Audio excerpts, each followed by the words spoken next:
Et si tout ce que tu vois n'était pas le fruit du hasard? La Bible nous révèle ceci. Au commencement, Dieu créa les cieux et la terre.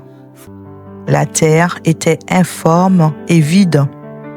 Dieu n'a pas construit avec des matériaux déjà existants.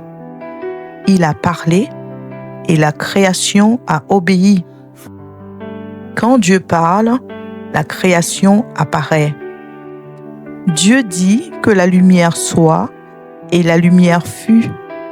La lumière surgit dans les ténèbres et dès le commencement, Dieu se révèle comme celui qui apporte la lumière là où il y a l'obscurité. Puis Dieu organise le monde. Il sépare les eaux, il fait apparaître la terre, les mers prennent leur place, les montagnes s'élèvent. Rien n'est laissé au hasard, tout est ordonné, tout est voulu.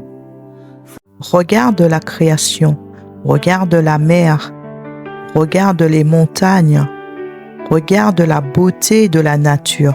Tout cela parle de Dieu. Tout cela révèle sa puissance. Tout cela révèle sa sagesse. Mais Dieu ne s'arrête pas là. Il remplit la création de vie.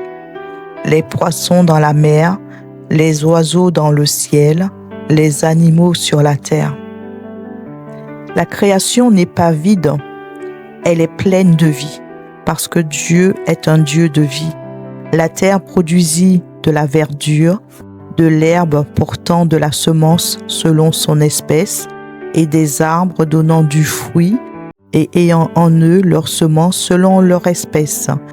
Oui, chaque détail, chaque espèce, chaque mouvement de vie témoigne de la créativité du Créateur. Et après avoir tout créé, Dieu regarde son œuvre. Dieu vit tout ce qu'il avait fait et Dieu vit que cela était bon. Le monde reflète la bonté de Dieu.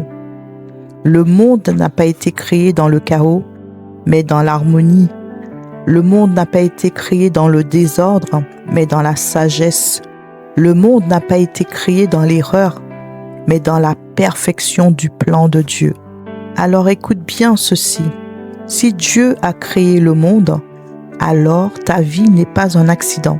Si Dieu est à l'origine de tout, alors ton existence a un sens. Tu n'es pas ici par hasard, tu fais partie de cette création. Et la Bible nous révèle que Dieu va aller encore plus loin. Il ne va pas seulement créer le monde, il va créer l'homme à son image. Mais ça, c'est la prochaine étape. Ta vie a un sens parce que Dieu t'a créé.